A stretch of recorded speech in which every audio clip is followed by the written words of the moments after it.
Hello and welcome to the Kalra Show. We bring you interviews and conversations with technologists, entrepreneurs, filmmakers and other newsmakers from in and around the San Francisco Bay Area.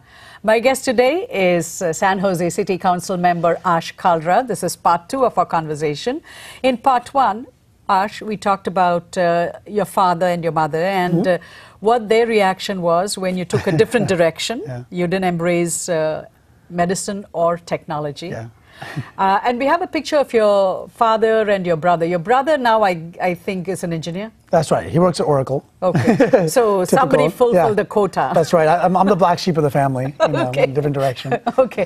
Now, we have you. What is this? We have you in ladies' shoes. This is the YWCA. They do Walk a Mile in Her Shoes, and it's to bring awareness to issues of domestic and sexual violence against women. And so they really try to get leaders from the community, men in particular, to come out and walk in women's shoes, walk in high heels, and to bring awareness. And so in that picture, I'm there with one of my colleagues, as well as Supervisor Mike Wasserman and the District Attorney Jeff Rosen. But the police chief comes out, the mayor, a whole bunch of people come out, and it's a great event that really helps to bring awareness to the issue of violence against women. And we have a picture of your father and brother. That was the picture that we were supposed to show. So the picture of your father did his PhD in aeronautics? That's right, University of Toronto. And that's where I was born in Toronto, Canada. Oh, you were born in, and then he worked. So that's your father? Yeah. And that's your brother? My father, my brother, my sister-in-law, and my nephew. And this is when I was getting sworn in the second time. So there are ceremonial swearing-ins, there's official ones. This was actually the official one that was done in my office with the city clerk swearing me in. And what, do you have a book? Do you have a Bible? Or what? No, nothing like that. It's the typical oath that you swear to the Constitution of both the United States and the state of California to uphold the Constitution. Okay. So California, I mean, San Jose is actually the 3rd largest city in California, the 10th largest in the country. That's right. 1 million in population. And you served, before you became a council member, you served in the public defender's office. What did you learn during your 11-year tenure working as an attorney for the city?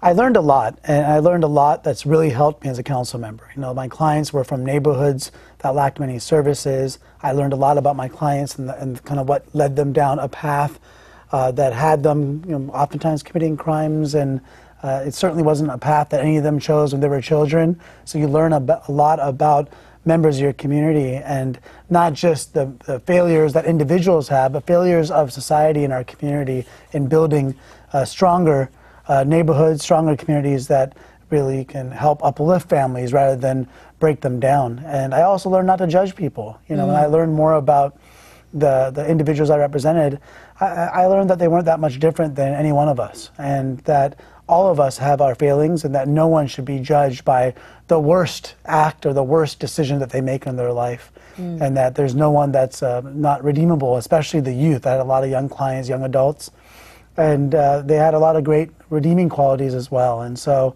I think that when we think about crime, we certainly want to make sure our neighborhoods are safe, but we don't want to overreact and have a tough on crime stance that just locks people out and throws away the key without really giving an opportunity for people to rehabilitate and become contributing members to our society. What are your thoughts on the sentencing guidelines, you know, the 3 strikes and all of that? There are quite a few sad stories. Yes. I've represented a lot of clients that are part of those sad stories. And I think the tough on crime stance, the whole war on drugs has filled our prisons, and California has been one of the largest and most prolific incarcerators in the last few decades, and it doesn't benefit us. We pay for that, and then you have people that get out and they get released, and they're more likely and more inclined to commit crime than when they were locked up. You know, we used to have the finest public education system, you know, higher education system in the world. And in the last 25 years, we've built 22 prisons and 1 college, 1 university. In California, 22 prisons? Yeah. And how much does it cost to maintain a prison? Well, I mean, if you think about $50,000, $60,000, $70,000 for 1 inmate, we're paying for that. And we're not paying... Per year, 50, 60? Oh, per year. Yeah, and we end up, instead of funding our education system, we fund this prison industrial complex, they call it. It's an industry. We funnel money there. And so instead, what we should do is, yes, keep our neighborhood safe, but do it in a smart way. As our Attorney General Kamala Harris likes to say, not necessarily be tough or soft on crime, be smart on crime. And develop policies that really protect our neighborhoods while ensuring that everyone has an opportunity to contribute to our society in a healthy way, and that our education system isn't depleted because of a wrong-headed, tough on crime stance that really doesn't make us any safer than before.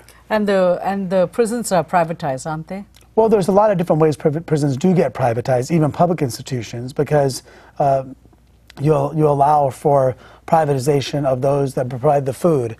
You allow private companies to use prison labor in order to produce products. And so there's a lot of ways that privatization has encouraged policies that have filled up our prisons. Rather than having a smart public policy dialogue with our community, we allow private sector interests. Again, we go back to the money that comes into politics. We allow that to have an overriding influence on our criminal justice policies. And what we need to do is have an intelligent discussion about what policies actually make our neighborhoods safer and allow us to fund more important policies like our education system. So what is this intelligent discussion you keep mentioning? You know, can you give me some pointers as to what are some of the concrete things that you or the city can do to address this problem? Well, you know, recently, a couple years back, we amended 3 strikes so that people weren't being given 25 to life or even 10, 12 years for shoplifting because of crimes they committed 20 years earlier. You know, or for possession of drugs because of, you know, burglaries they may have committed in their 20s, now they're in their 40s, possession of drugs, now they're facing life in prison. That's not smart. That doesn't make us safer. We pay for that as a community, as taxpayers. So what's a better way to develop a policy? Yes, if you, you know, are robbing people, if you're raping people, murder, yeah, you deserve to be in prison, and oftentimes for a very long time. But let's separate those criminals, those people that are offending, from those nonviolent offenders, and find a way to get the nonviolent offenders that may have a drug addiction problem, or maybe have had trouble finding work and need to provide for their family, so they shoplift. Well, you know, what can we do now to help put social services around those individuals so that they can kick their addiction, so that we can get them in job training? They still serve their time. It's not like we're just letting them off the hook. They serve a jail sentence, but we don't just release them into the community with no resources. We find a way to get them trained for 21st century jobs, get them trained on putting solar panels on roofs, get them back into school so they can get their GED and maybe their college diploma. That is a much more cost-effective way to actually have us, you know, surround the person that's the offender that gets convicted with a compassionate way of getting them back into our society. And what that does, it actually reduces the number of victims in our community, because now they're not going to be out there potentially burglarizing or selling drugs or robbing or even something worse. You know, so that's what I mean by smart policy that ends up creating safer neighborhoods and a peace of mind for our families. Then there are those that say that, you know, prisons actually help bring down the rate of crime. And historically, I guess the crime rates are down in the country. Well, but that's not linked to the number of prisons, or, you know, the crime rates going down are not linked to tougher criminal justice policies. But in fact, what we find is those states that have resisted kind of this 2-strike, 3-strike policy have seen even a more dramatic drop in crime. And, for example, states that don't have the death penalty do not have a higher incidence of murder. And so, I mean, the link isn't there. It's very easy to sell a tough on crime stance politically, but if you look at the data, there isn't a link. Crime rates typically go down when the economy is doing better because people are working. When people are working and there's more tax money in there for social services, you have job opportunities for those that are in the lower income brackets. And you have less, less folks turning to issues of alcoholism and drug addiction that are caused by joblessness and other issues and homelessness. So, you know, there are a lot of reasons why crime rates go down, but I do not believe, and I don't think the data suggests, that it's a tough on crime stance that brings crime rates down.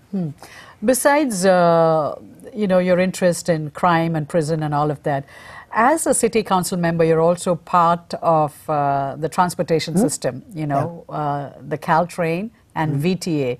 And we have a picture here of you with our current congressman, Mike Honda. Sure. We don't know what the election results are. Yeah. Tell us about what is this extension of BART. BART currently runs from Fremont to San Francisco. Sure. And you're going to have an extension up to, so that's the thing, Berryessa extension. Yeah, so we're extending right now. The Berryessa extension is underway, and I'm pictured there with Congressman Mike Honda, as well as Silicon Valley Leadership Silicon Valley Leadership Group CEO Carl Guardino. And so the leadership group, as a private sector organization, has worked with a lot of us public sector leaders to ensure funding to bring BART from Fremont to the Warm Springs extension station in southern Fremont to Milpitas and Berryessa in San Jose. Now, so 880, basically paralleling 880. Yes, but we have more work to do. And we still have a second phase in which we like to bring it through San Jose, through Alum Rock into downtown San Jose. Our train station, the Diridon station that has the Caltrain and other train network connections all the way to Santa Clara by Santa Clara University. And so this is an extraordinarily important project. It finally creates a loop around the bay where BART will come all the way around, and with Caltrain connecting from San Jose to San Francisco, you have a true network now that can connect people to any area in the Bay Area. And so we're very excited about phase two. Phase one will be completed, it looks like, by 2017 in Berryessa, and we want to continue with phase two so that within a few years after that, we can get it all the way to downtown San Jose. Why did it take so long to what seems so obvious to many of us? You know, if there was a decision a long time ago, 20, 30, 40 years ago when BART was being built out to continue it, it would have been much easier. Things just take a lot longer, and funding, and you know, it's much more challenging to get infrastructure projects. I would suggest that some of that has to do with some of the dysfunction in D.C. in terms of getting a transportation bill passed. Congressman Honda and Congresswoman Eshoo and Lofgren, our local delegation, have been fierce advocates to get a transportation bill that will continue funding for BART.